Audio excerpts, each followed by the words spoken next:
decision. So when you talk about giving the city a facelift in December, what do you mean? What activities we're going to be seeing in the coming days? Well, basically, we're trying to, we're encouraging all of our residents, particularly business people and people who live in using the front view. We're asking them to get involved in painting their what you call resident, and some of them also to paint their businesses area.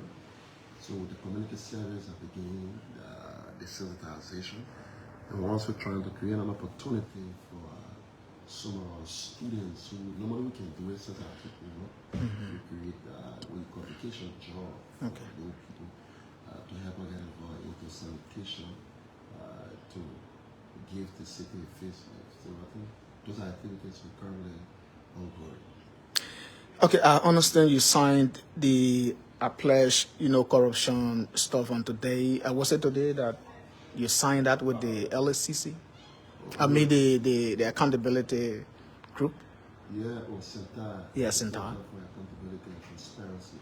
That was on yesterday, and they came as a normally work with public officials. So we work with them, so we officially sign a pledge, threaten peace, stability, threaten growth.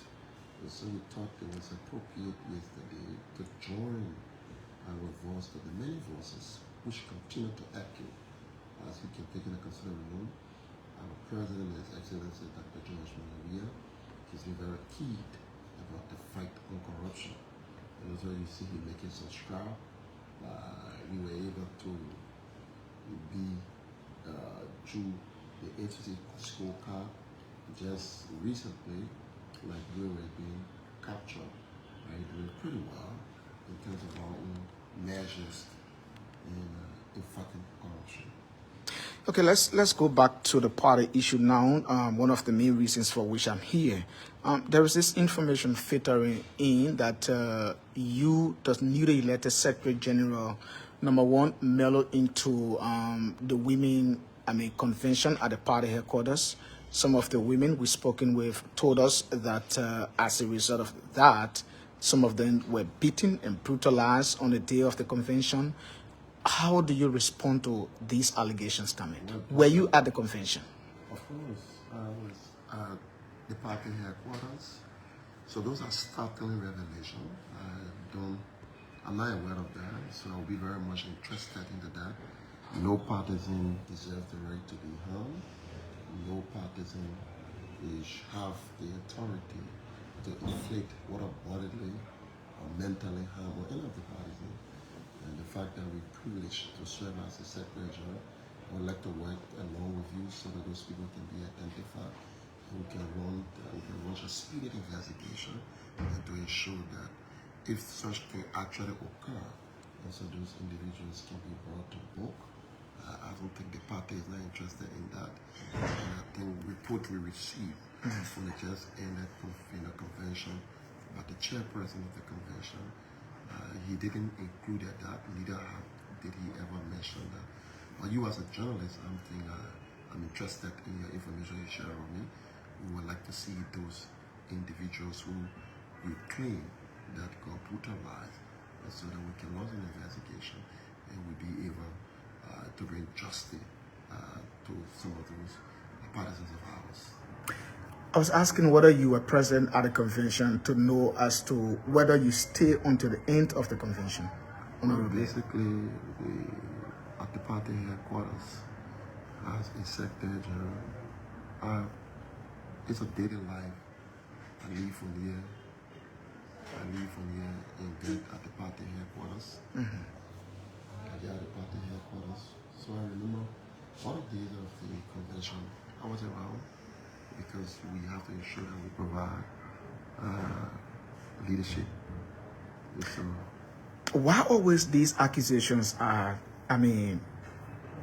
coming towards you? In case of anything, the name we're going to hear is Jefferson, Koijee, and all of those. Why do you think you're always at the center of these controversies and allegations coming against you at all times? I think people have their own way to express admiration for me in their own different ways. it would have been a very interesting way to see why always people accuse this individual, and accusation is not associated with empirical facts. And I think you journalists, like I was saying to you now, it's just easy. Like yesterday, somebody said something, and I said to them, you know, it's easy to see and kind of difficult to prove. Anybody could just wake up and just say that. What would check on it? Somebody could just say you're a cartoon journalist. You know, it doesn't mean because they express it or because they said it 500 times, it means facts. To say to you that you're a cartoon journalist, that assertion should be accompanied with empirical facts. It should be authenticated and proven. But we live in a very polarized society where people think politics is to result into cowardice, you know, into accusation. And you think when you accuse the person, you know, and having zero respect for their character and having zero respect for what they say. And I just think the most easier thing to do is to just accuse prominent people. And when you accuse them, and I become a norm. And I think it's not even unique to Koijee. I think it is a malice that is infiltrating in our body politics, where people think you just say things and you have zero respect for your reputation. But I think it's not something appreciable. It's not something we should consider. I'll be frank with you. I'm not bothered about what people think about that. I am very convinced about the kind of a person. Those are the people who know me. Chocolate will be very. If you would come to me and say, yeah, are the empirical facts and I'm seeing things that are transpiring about you being involved. Walking a man 24/7 has been accused. Not a single day that any of those things can be. Single days, any day people can be able to prove anything associated with this guy.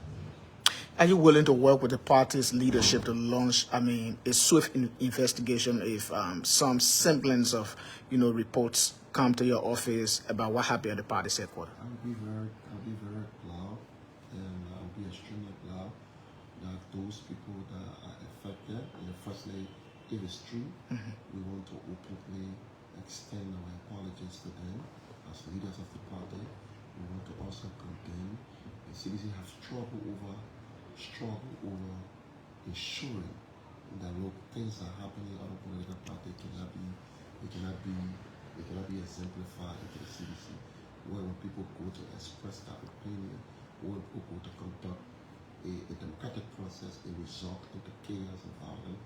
I think for the last 5 years, the CDC have proven to be exceptional, second to none. It happened in 2017 when I presided over the primary. It was the only political party that conducted a free, fair primary where the people themselves were able to make a decision. In a not too long 2020 by-elections where people were in opposition, people just selected a candidate. But we conducted an open primary. You saw how the process was. It was very competitive. With all the processes that we presided over, there was no semblance of violence. People were very excited. Even those who got defeated were able to even appreciate the process. So I think we as an institution, we cannot brag and say all this well. We are working to change the story. We are working to sustain. Because this movement, I was dreamed for this institution as a phenomenon. We think we want to have a great concern. It should be a generational institution where children yet unborn can be able to inherit it. So a lot of things we need to do. We understand it's difficult, it's challenging. I'm not saying to you that there are things in the CDC. Well, a lot of people were not too happy about the conduct of about the Congress. But I want to appreciate that this agreement will be maturely articulated. I'm not aware of any of such a disagreement or expressed to violent leader. Like you said again, I want to use this time to say to you, any of our partisans has a claim. We want to say they should use the internal processes. Our institution is a democratic institution. There are processes in it. The Constitution gave room for the Ethics and Grievance Committee. They can write the institution, and we will exhaust all of the legislative processes surrounding that, and they can write a change. Any other president who was involved in that, if it ever occurred, such question would be dealt in accordance with the laws of the party. You were courageous enough and took a bold step. I saw a press release from your media department which you condemned the recent attack on a local radio station involving one of the politicians. What do you say to young people, especially when we are headed to 2023? You are so passionate about Liberia's democracy, and for every time I talk to you or see you in the press, you talk about protecting the peace and sustaining, the gains we've made. What do you say to this kind of a semblance of violence all over the place? Well, you see, it's a stigma about our young people, and I think that's why sometimes be very irritating. People who yesterday are responsible for the wanton abuse of our young people, who misuse and abuse them into activities that subject them into user of drugs. And today, the state do not have a semblance of remorse about what they did to this country, about the young people. What I can say for the young people, even though they do that, the young people they should be cognizant of the fact that they have a lot to lose after losing this process. They inherit this country. They are the greater stakeholder of our country. So they need to engage into stuff that we protect this country for any form of violence. So when I was a youth leader in 2017, I want to say thank you to the United Embassy, the State Department. I had an opportunity when I traveled and was trained by the U.S. State Department. When I came back, by some of the training I got from the U.S., I was able to put together the opposition youth leader. So even with the violence, with all the drag back then, we were able to maintain. It was one of my leadership as youth leader. There was no demonstration, and we were able to win. And all of us had what you call a singular purpose and agenda. From there, we see it. So I think as we go to elections, I'm no longer a youth again. I want to encourage our whether in opposition, whether in position, like we are common in let us not allow ourselves to become tools in the hands of desperate politicians. It's so easy. These people just see young people that we can just be deployed for the wrong purpose. And I think we young people must begin to see beyond those kind of allegations. We must protect, because as a young person, you have a long way to protect this country. You have a long way to live in this country. I don't think violence should be countenanced in any given circumstances in our country. So the things that we go, I think we young people, the peace of this country, we should serve as custodian of the peace of this country. Because when this place is peaceful, there's hope. Things may not be okay. People could be struggling, but you do not want to struggle on the guise of the whole place getting shut up. You can struggle on a peaceful coexistence where things have relatively normal. So I think with that, we can do. But I don't think that we're prepared again in a way to see like you are returning to the days of old. Honorable Mayor, thank you for affording us this opportunity to talk to you. It's my pleasure always to talk to you. Okay, this is the Monrovia City Mayor, Jefferson Koijee. This is how we conclude this interview. Thanks for joining us.